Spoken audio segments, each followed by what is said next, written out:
உலகெங்கிலும் நடக்கும் முக்கிய நிகழ்வுகளை குறுஞ்செய்தி வடிவத்தில் தெரிந்து கொள்ள ஆதன் செயலியை டவுன்லோட் செய்யுங்கள். ஆதன் செயலியை டவுன்லோட் செய்ய டிஸ்கிரிப்ஷனில் உள்ள லிங்கை கிளிக் செய்யவும். கிரக தசாபுத்தி அப்படிங்க நடக்கும்போது என்ன மாதிரியான பலன்கள்லாம் இருக்கும்? சூரியன் தசாவோ புத்தியோ நடந்தா புதுசாக வேலை கிடைக்கும், குழந்தை பிறக்கும். சந்திர திசை ஆரம்பிச்சா கண்டிப்பாக வெளிநாட்டுக்கு போகிறவங்க வெளிநாடு சம்பந்தமான வேலை செய்வாங்க. அவங்க வீட்டில் ஒரு வீடு கட்டுறதுக்கான சோர்ஸ் ஆரம்பிச்சிருவாங்க. புதன் திசையில் பிள்ளைகளுக்கு படிக்க வைக்கிறது, லேண்டு வாங்குறது, லேண்டு டிஸ்பியூட் இருந்தால் அதை முடிச்சுக்கிறது, சகோதரிகளோட சண்டை வர்றது, காதல் பிரச்சனைகளை சந்திக்கிறது, மகளுடைய வாழ்க்கையில் நல்லதுகள் நடக்கிறதுலாம் நடக்கும். செவ்வாய் திசை நடந்தால் கண்டிப்பாக ஒரு ஆப்ரேஷன் நடக்கும், சின்ன விபத்து நடக்கும். குரு திசை நடந்தால் அவமானங்கள் நடக்கும். குரு திசையில் தான் நிறைய பேர் ரொம்ப கண்ணியமாக வாழ்ந்துகிட்டு இருப்பான். குரு திசை வந்தோடனே பேர் கெடுத்துக்கும். சனி திசையில் பொதுவாக குடும்பத்தில் ஏதோ செய்வனை வச்சுட்டாங்க. இந்த ராகு கேது திசைகள் வரும்பொழுது நிறைய பேருக்கு உண்மை தெரியும், வாழ்க்கையில் நிறைய இழப்புகள் தெரியும், நிறைய பேர் உண்மைகள் தெரியும், நிறைய விஷயங்கள் கற்றுக்குவாங்க. தசாபுத்திகள் நமது வாழ்க்கையில் பெரிய மாற்றங்கள் ஏற்படுத்துது. ஆனால் நீங்க நினைக்கிற மாதிரி பாசிட்டிவா தான் நடத்தும், இப்படி இருந்தா நெகட்டிவா நடத்தும் அப்படின்னு ரெண்டையும் சேர்த்தே செய்யும். குட்டி பாம்பு மாதிரிங்க, கொத்துனா எல்லாத்தையும் மொத்தத்துக்கு கக்கீரன்றது மாதிரி ஒரு கிரகம் அதனுடைய ரோல் எடுத்துருச்சுன்னா அதனுடைய பாசிட்டிவ் நெகட்டிவ் ரெண்டையும் செஞ்சோம். அதனாலதான் அரசு ஊழியர்கள் வீடுகளில் போய் பாருங்க, குழந்தைங்க ஒழுங்காவே இருக்கு. ஐடி ஃபீல்ட்ல இருக்கவங்க எல்லாத்தையும் கேட்டு பாருங்க, அவங்க அப்பாவோட யூசேஜ் கொஞ்சம் கம்மியா இருக்கும். ஆதன் ஆன்மீகம் நேயர்களுக்கு வணக்கம். ஆதன் ஆன்மீகத்தில் ஜோதிட ரீதியாக பல நிகழ்வுகளை நம்ம பார்த்துட்ருக்கோம். அந்த விதத்தில் இன்றைக்கி நம்ம ஸ்டூடியோவில் நம்மிடையே இணைஞ்சிருக்காங்க ராஜநாடி ஜோதிடர் கா பார்த்திபன் அவர்கள். அவங்கள முதல்ல வரவேற்கலாம். வணக்கம். வணக்கம். ஆதன் ஆன்மீகம் நேயர்கள் அனைவருக்கும் வணக்கம். சனி தோஷம்னு ஒன்று இருக்குங்களா? அதை பற்றி கொஞ்சம். சனி தோஷம்னு ஒன்றும் இல்லைங்க. அதாவது எல்லா கிரகத்துக்கும் ஆளுக்கு ஒரு தோஷம் சொல்லிடுறாங்க. அப்படி தோஷம் ஜோசியத்தில் இல்லை. ஆனால் பொதுவாக இதை என்ன சொல்கிறாங்க அப்படின்னா, சனிக்கு கேது சேர்ந்துருந்தா, அல்லது சனி தனது ராசியில் இருந்தா, சனி வக்கரமாக இருந்தா, சனி கேந்திரங்கள்ல இருந்தா, கேந்திரம்னா 1ஆம் கேந்திரம், 4ஆம் கேந்திரம், 7ஆம் கேந்திரம், 10ஆம் கேந்திரம். கேந்திரம் என்பது மத்தியம்னு அர்த்தம். இப்போ கேந்திர சர்க்கார்னு சொல்றாங்க, மத்திய சர்க்கார். அப்போ கேந்திரம்னா 4, 7, 10, 4 தூண்லாம் சொல்றாங்க, அப்படிலாம் இல்லை. இது திசைகளினுடைய மையம். 1, 4, 7, 10ங்கிறது திசைகளினுடைய மையம். இது 1, 4, 7, 10ல சனி இருந்தாலோ, அல்லது சனிக்கு திரிகோணத்துல கேது இருந்தாலோ, அல்லது சனி ராகு கேது வச்சுக்கு வெளியே இருந்தாலோ, இது மாதிரி சனி எங்கெல்லாம் ஒரு ஒரு டிஃப்ரெண்ட்டாக இருக்கோ அதை இவங்க என்ன சொல்கிறாங்கன்னா சனி தோஷம்னு சொல்கிறாங்க சிலர் வார்த்தைகளில். அது கர்ம தோஷம். பட் ஆனால் அவர் ஒரு ஆட்சி வீட்டில் தானே சார் இருக்காரு. அது இல்லைங்க, அது எல்லா கிரகமும் ஆட்சி வீட்டில் தான் தவறு செய்யும். இப்போ ஒரு ஆண் ஜாதகத்தை எடுத்துக்கோங்க, சுக்கிரன் ஆட்சி பெற்று இருக்குது அப்படின்னா அவனுக்கு கல்யாணம் ஆகிறது பஞ்சாயத்தாக தான் இருக்கும்.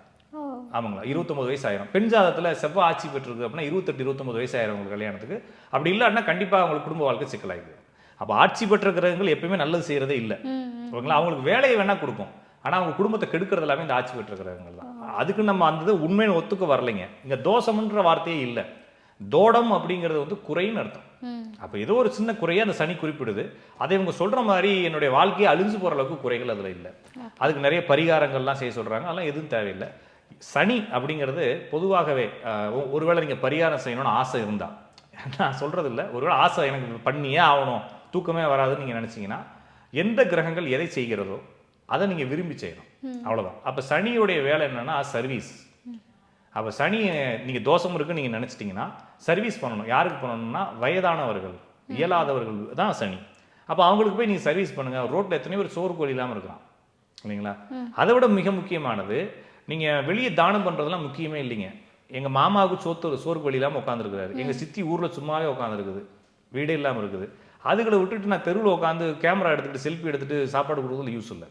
முதல்ல நம்ம குடும்பத்தில் இருக்கிறவங்களுக்கு சோறு போடணும், குடும்பத்தில் இருக்கிறவங்கள மதிக்கணும், குடும்பத்தில் இருக்கிற பிள்ளைகள்லாம் கஷ்டப்படுதுன்னா அதுக்கு உதவணும்.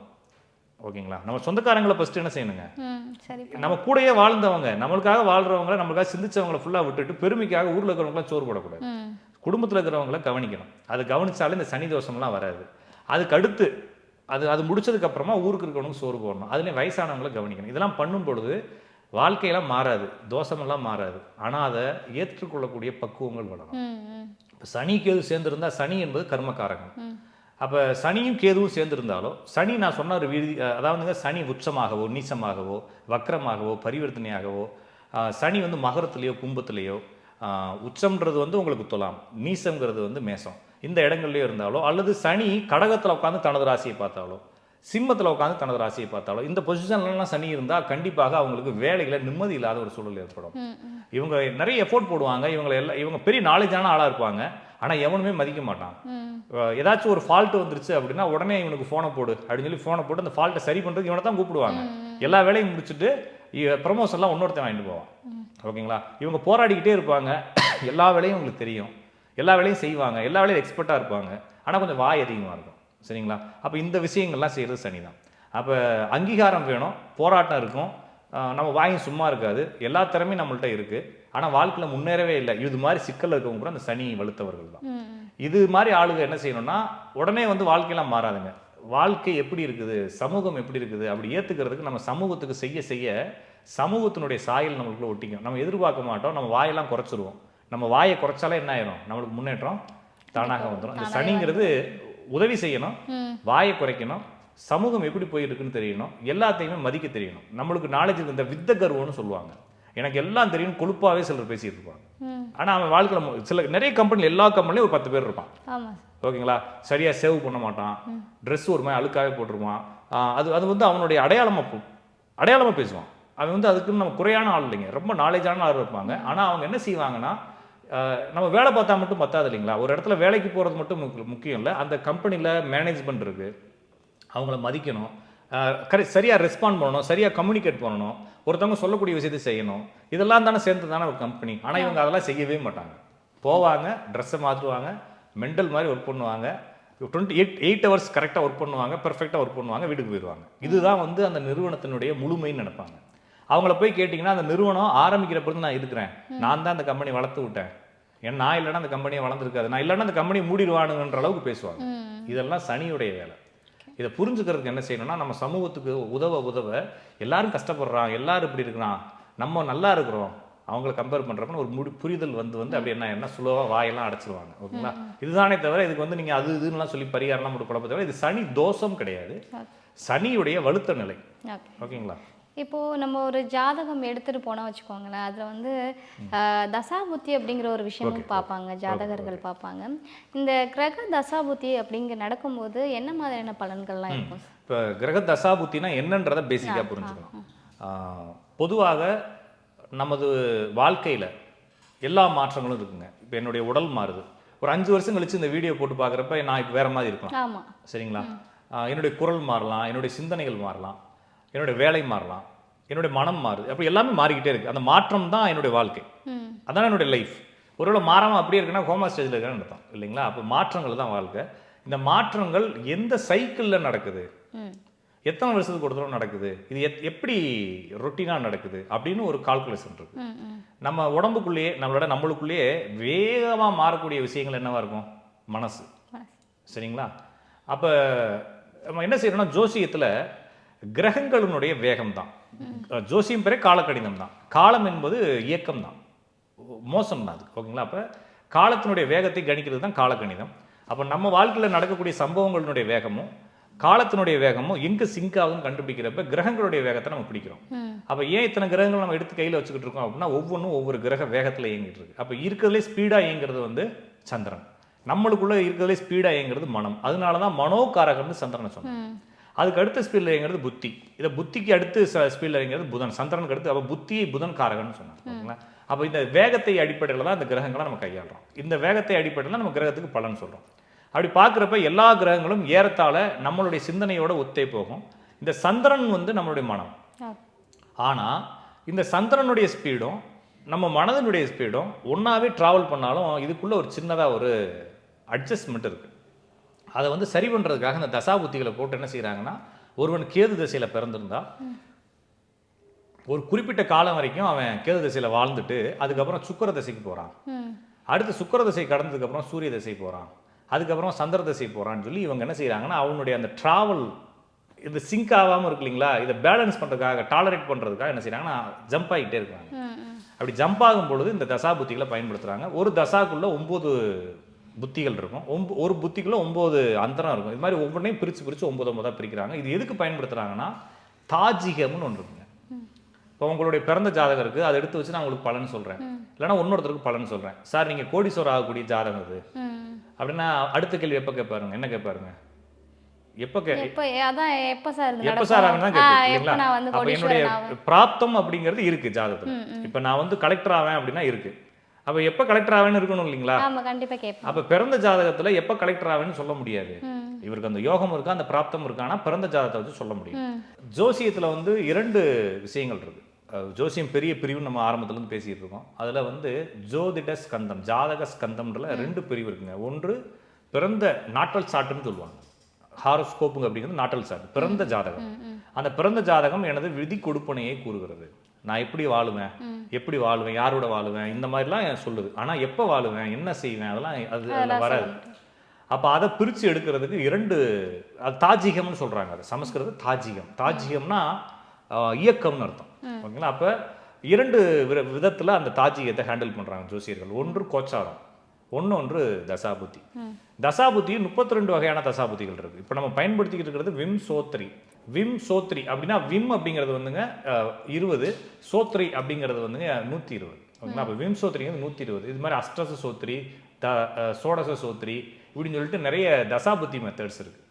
ஓகேங்களா? இப்ப நம்ம பயன்படுத்திக்கிறது 120 வருட கால தசாபுத்தி மெத்தட். இது வந்து விம்சோத்ரின்னு சொல்றாங்க. இந்த விம்சோத்ரியை தான் இப்ப நம்ம சாதாரணமா உங்களுக்கு இந்த தசா நடக்குது, இந்த புத்தி நடக்குதுன்னு ஜோசியர்கள் சொல்றாங்க. இந்த விம்சோத்ரி மெத்தடை தான் ஹேண்டில் பண்றாங்க. இது இல்லாம நிறைய மெத்தட்ஸ் இருக்குது.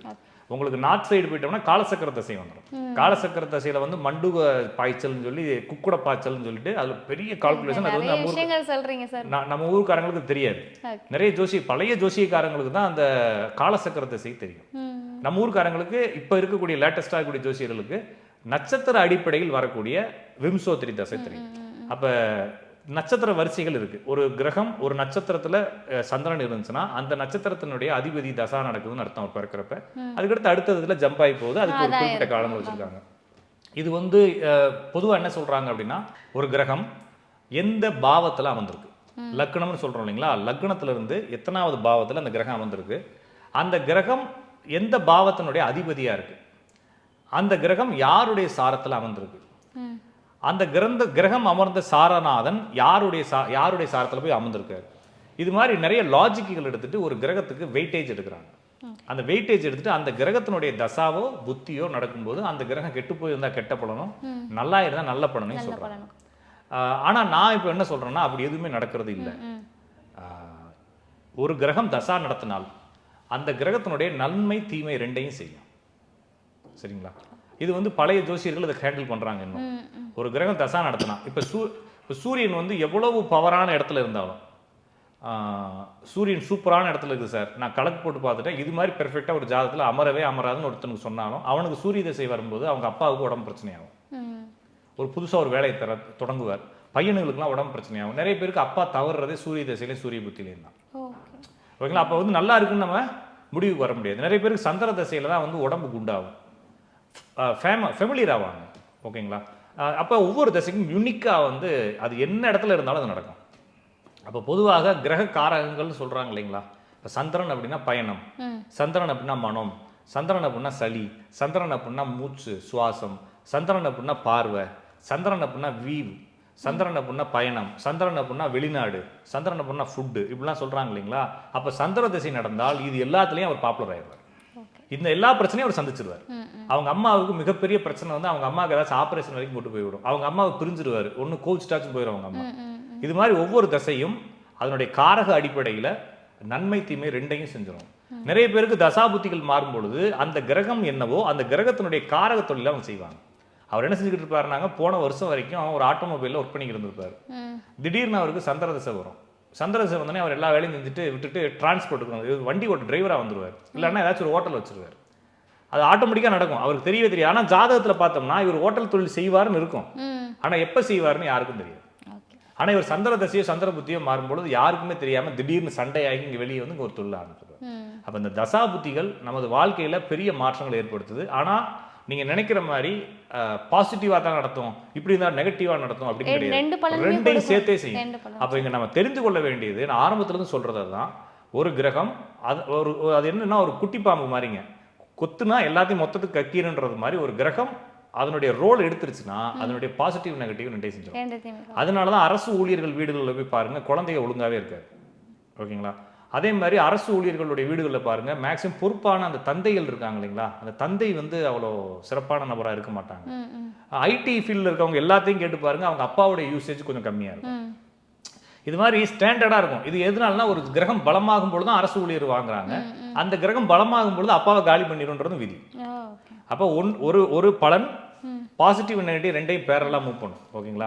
அப்போ எல்லாரும் என்ன நினைக்கிறாங்கன்னா, இது யோகி அவயோகி, இது பண்ணால் நல்லா இருக்குது, அதெல்லாம் எதுவுமே இல்லைங்க. ஒரு ஜாதகத்தில் ஒரு சில கிரகங்கள் பவர் ஆச்சுன்னா அந்த கிரகங்கள் தசா நடத்தும் போதும் எல்லா கெடுதலையும் செய்யும், எல்லா நன்மையும் செய்யும். அந்த பவரே ஆகாட்டினா கூட, வெறும் கிரகம் வந்து ஜாதத்தில் பவரே இல்லை சார், எந்த பவரும் இல்லை, ஆனால் அதனுடைய தசாவோ புத்தியோ நடக்குதுனாலும் இப்போ என்ன செய்வாங்கன்னா ஜோசியர்கள், அப்படி பவரே இல்லாத கிரகத்துக்கு தசாபுத்தி நடக்குதுன்னா அந்த தசாபுத்தி நடக்கக்கூடிய கிரகம் எந்த சாரத்தில் இருக்கிறது அல்லது இது யாருக்கு சாரம் கொடுத்துருக்குதுன்ற அடிப்படையில் அந்த கிரகங்கள் எங்கே இருக்குது, அது பவர் இருக்கான்னு பார்த்து பலன் சொல்லுவாங்க. இப்படி எதையுமே பார்க்க தேவையில்லை. சூரியன் தசாவோ புத்தியோ நடந்தால் புதுசாக வேலை கிடைக்கும், குழந்தை பிறக்கும், அவங்க அப்பாவுக்கு பிரச்சனை வரும், அந்த பையனுக்கு வந்து தலை சம்பந்தமான பிரச்சனைகள், நரம்பு பிரச்சனைகள் வரலாம், அரசியல் சம்பந்தமான விஷயங்கள் வரும், ஏதாச்சும் ஒரு கோர்ட்டு கேஸோ இல்லைன்னா வம்பு வழக்கு வந்து சந்திச்சிருவாரு, நிறைய பாலிடிக்ஸ் சம்பந்தமான விஷயங்கள், சண்டை சச்சரவுகள், பொதுவாக ஒரு பெரிய பவர் எடுக்கிறதுக்கான முயற்சிகள், புதிய தொழில் ஆரம்பிக்கிறது, நண்பர்களோட சேர்ந்து எதையாச்சும் ஒன்று புதுசாக செய்யறது, இது மாதிரி எல்லாத்தையும் செஞ்சிருவார். அது எந்த இடத்துல சூரியன் இருந்தாலும் அது செஞ்சிருவார். ஓகேங்களா? சந்திர திசை ஆரம்பிச்சா கண்டிப்பாக வெளிநாட்டுக்கு போகிறாங்க, வெளிநாடு சம்பந்தமான வேலை செய்வாங்க, அவங்க வீட்டில் ஒரு வீடு கட்டுறதுக்கான சோர்ஸ் ஆரம்பிச்சிருவாங்க, அவங்க அம்மாவுக்கு வயிறு சம்பந்தமான பிரச்சனை, ஜாதகருக்கே சளி தொந்தரவுகள், கண்ணு பிரச்சனை, முதுகு தண்டு பிரச்சனை, செரிமான கோளாறுகள், திடீர்னு உடம்பு குண்டாகிறது, இந்த விஷயங்கள் நடக்கும். இவர் இப்போ தான் வந்து வெளிநாடு சம்பந்தமான வேலைகள் பார்ப்பாரு, மனம் அழுத்தமாக இருக்கும், குடும்பத்தில் எல்லா குடும்பத்துக்குள்ளேயும் தலையிட்டு இவர் பேரை கெடுத்துக்குவார். எல்லாரும் நம்மளை மதிக்கணும்னு பேச போய் கடைசியில் இதுவே வந்து இவருக்கு ரிவர்ஸ் ஆகி ஒரு பேரை கெட்டு போயிடும். அப்படின்றது பெண்களுக்கு வந்து நிம்மதியெல்லாம் இழந்து ஒரு மாதிரி அடுத்தவங்கள்ட்ட சொல்லி அழுகணுன்னே தோணும். இந்த சந்திர திசையில் நம்முடைய குறைகளை சொல்லி அழுதுகிட்டே இருக்குன்னு தோணும். சளி தொந்தரவுக்கும் கர்ப்பப்பை, நிறைய பேர் கர்ப்பப்பை எடுக்கிறது இந்த சந்திர திசையில் தான் எடுப்பாங்க. இதெல்லாம் நடக்கும். புதன் திசையில் வந்து பிள்ளைகளுக்கு படிக்க வைக்கிறது, லேண்டு வாங்குறது, லேண்டு டிஸ்பியூட் இருந்தால் அதை முடிச்சுக்கிறது, சகோதரிகளோட சண்டை வர்றது, காதல் பிரச்சனைகளை சந்திக்கிறது, மகளுடைய வாழ்க்கையில நல்லதுகள் நடக்கிறதுலாம் நடக்கும். செவ்வாய் திசை நடந்தால் கண்டிப்பாக ஒரு ஆபரேஷன் நடக்கும், சின்ன விபத்து நடக்கும், நண்பர்களால் ஏமாற்றப்படுவீங்க. செவ்வாய் திசை ஆரம்பிக்கிறப்பயே உங்கள்கிட்ட இருக்கக்கூடிய எல்லா கெட்ட நண்பர்களும் உங்களை விட்டு ஒதுங்கி போயிடுவாங்க. ஈஸியாக நடக்கும். உங்களுக்கு போன வாரம் வரைக்கும் நல்லா இருந்திருப்பாங்க, திடீர்னு செவ்வாய் திசை ஆரம்பிச்சு கொஞ்ச நாள்லேயே பார்த்தீங்கன்னா நிறைய நண்பர்களுடைய உண்மை முகங்கள்லாம் தெரிய ஆரம்பிக்கும். நிறைய பேர் உங்கள்கிட்ட பேசுறதே நிறுத்திடுவான், நிறைய பேர் பிளாக் பண்ணி வச்சிருப்பாங்க அவங்கள, இதெல்லாம் தெரியும். அப்போ செவ்வாய் திசையில் இது மாதிரி நண்பர்கள் வந்து உண்மை முகங்கள் தெரியும். நிறைய பேர் உதவுறேன்னு சொல்லிட்டு உதவாமல் போயிடுவாங்க. நீங்கள் வந்து ஏதாச்சும் ஷேர் மார்க்கெட்டு இது மாதிரி பணங்கள், இந்த செவ்வாய் திசை செவ்வாய் புத்திலாம் நடக்கிறப்ப இந்த ஷேர் மார்க்கெட்டுக்குள்ள பணம் போட்டிங்கன்னா அப்படியே விட்டுட்டு வந்துட வேண்டியதான். ஓகேங்களா? அப்போ இந்த செவ்வாய் திசை அதை செய்யும், கண்டிப்பாக ஏதாச்சும் ஒரு ஆப்ரேஷன் கொடுக்கும். பெண்கள் ஜாதகத்தில் செவ்வாய் திசை நடந்தால் கண்டிப்பாக குடும்பத்தில் ஒரு மிகப்பெரிய பூகம்பத்தை ஏற்படுத்தும், கணவனுடைய வாழ்க்கையில் மிகப்பெரிய பிரச்சனை ஏற்படுத்தும்.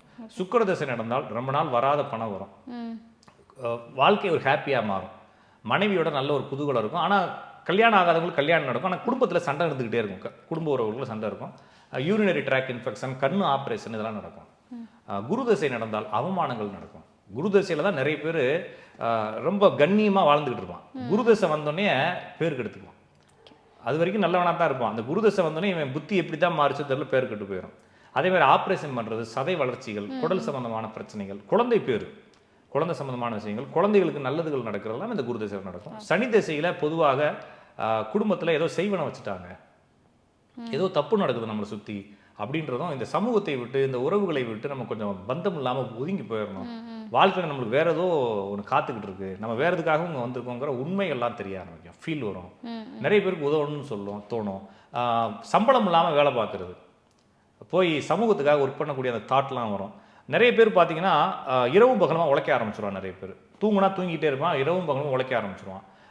எந்த விஷயத்துலேயும் அருவருப்பே இருக்காது, ஏதாச்சும் ஒன்று செஞ்சு நம்ம வாழ்க்கையில் முன்னேறணும் அப்படின்ற வெறித்தனமான விஷயங்கள்லாம் இருக்கும். இந்த ராகு கேது திசைகள் வரும்பொழுது நிறைய பேருக்கு உண்மை தெரியும், வாழ்க்கையில் நிறைய இழப்புகள் தெரியும், நிறைய பேர் உண்மைகள் தெரியும், நிறைய விஷயங்கள் கற்றுக்குவாங்க.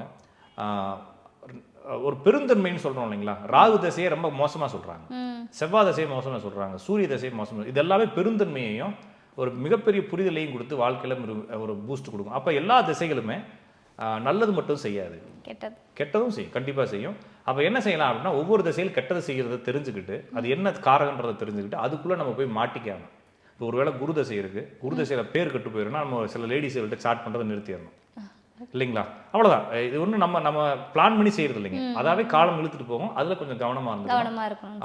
யார்ட்டையும் பேசுறது கொள்றது, யார்ட்டையும் சாட் பண்றது, இல்லைன்னா நம்ம தேவையில்லாம வாயில விடுறது, இந்த மாதிரி விஷயங்களும் கவனமா இருக்கணும். செவ்வாய் தசை வரும்போது நண்பர்கள்ட்ட காசு பணம் கொடுக்கறது, ஷேர் ட்ரேடிங் பண்றது கவனமா இருக்கணும். இது மாதிரி ஒவ்வொரு திசைகள் வரும்பொழுதும் அந்த கிரக காரங்களுடைய நெகட்டிவை புரிஞ்சுக்கிட்டு அதை செய்யாம இருக்கிறதுக்கு முயற்சி எடுக்கணும். Okay sir. கொஞ்சம் சேஃபா என்னதான் நீங்க பத்திரமா இருந்தாலும் நம்மளுக்கு வரணும்ன்றதா வந்துடும். கண்டிப்பா. அதுக்கு என்ன செய்யலாம் அப்படின்னா ஒண்ணுமே செய்ய முடியாது. அதை ஏத்துக்கிறதுக்கு பக்குவப்படுத்திக்கணும்.